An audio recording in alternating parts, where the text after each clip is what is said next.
అసలు నాకు అర్థం కావట్లేదండి. ఈ జగన్ గారికి బుర్ర పనిచేయట్లేదా? లేక తన సలహాదారుకు బుర్ర లేదా? ఇప్పుడు ఇంతకుముందు సీఎంగా ఉన్నారు. సీఎంగా ఉన్న వాళ్ళు వాళ్ళ దగ్గర డబ్బైతే పర్లేదు మంచిగానే ఉంటది. ఒక మంచి సలహాదారుని పెట్టుకోవచ్చు కదా!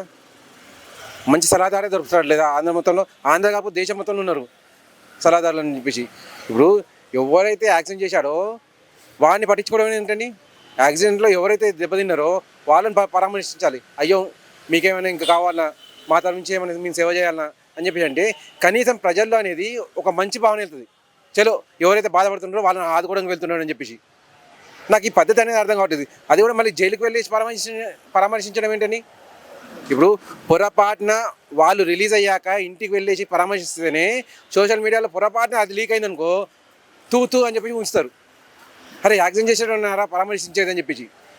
జైలుకి పోయి పరామర్శించడం అంటే ఇంకా నీచం ఇది. ఇంకా ఇందులో కూడా పొరపాటున నేనే కనుక ఆయనకు సలహాదారుని అయ్యింటే, అయ్యా వాళ్ళు జైలు నుంచి వచ్చాక ఇక్కడిగా నేను పిలిపిస్తాను, నేను వీడియో లైవ్ పెట్టిస్తాను, రాగానే వాళ్ళని రెండు తిట్టండి. తిట్టడం వల్ల కనీసం ప్రజల్లో మంచి పోతుంది. అరే వాళ్ళు తప్పు చేసింది కాబట్టి తిట్టిందని చెప్పేసి. ఏమవుతుందో అర్థమవుతుంది నాకు. వైఎస్ఆర్సీపీలో అసలు మనిషి అనే వాళ్ళు ఉన్నారా లేరా? యాక్సిడెంట్ చేసిన వాడిని పరామర్శించడం ఏంటని, కేసును తారుమారు చేసేవాడిని పరామర్శించడం ఏంటి? అయ్యా జగన్ గారు మీరు ఎక్స్ సీఎం, నెక్స్ట్ కూడా మళ్ళీ సీఎం కావాలని చెప్పి పరితపిస్తున్నారు. మీరే కాదు మీ కింద ఉన్న వాళ్ళ 11 మందిలో కూడా పరితపిస్తున్నారు. కాస్త ఆలోచించాలి కదా. ప్రజల్ని ఎవరిని ఆదుకోవాలి, ఎవరిని దండించాలి, ఎవరిని శిక్షించాలి, ఎవరిని ఖండించాలి అని చెప్పేసి. అది కూడా వేరే వాళ్ళు చెప్తూ ఉండాలా? సరే వేరే వాళ్ళు చెప్తేనే తెలుస్తుంది అనుకుంటే మంచి సలహాదారుని పెట్టుకోండి. ఏం చేస్తున్నారు మీరు అసలు? ఇప్పుడు కాదు కాదు వాళ్ళకి ఎప్పుడు కూడా జగన్ గారి మీద ఏడవడం అలవాటు అని చెప్పి అంటే మీరు చేసే పనులు అలా ఉన్నాయి. మీరు ఒక్కటి మావిగని చెప్పేసి పెట్టిర్రు. ఎప్పుడు పెట్టిర్రు?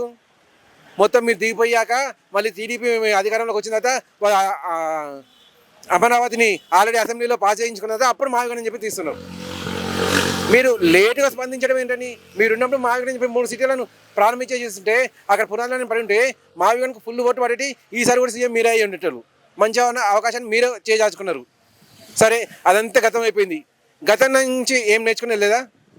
మళ్ళీ ఇప్పుడు ఖైదీని పోయేసి పరామర్శిస్తా అంటారు. పోని అక్కడికి పోతే పోయారు. వెళ్ళేసి ఎవరికైతే బాధ కలిగిందో ఆ కుటుంబాన్ని పరామర్శించండి. వాళ్ళకి కావాల్స్తే కనీసం 1 లక్ష రూపాయలు నా తరపు నుంచి ఇస్తున్నా అని చెప్పి స్పాట్లో పెట్టండి. కనీసం మీ గురించి కొద్దిగైనా జనాలలో పాజిటివిటీ వస్తుంది. లేదనంటే నెక్స్ట్ ఎలక్షన్స్లో ఈ 11 కూడా 0 అయిపోతాయి.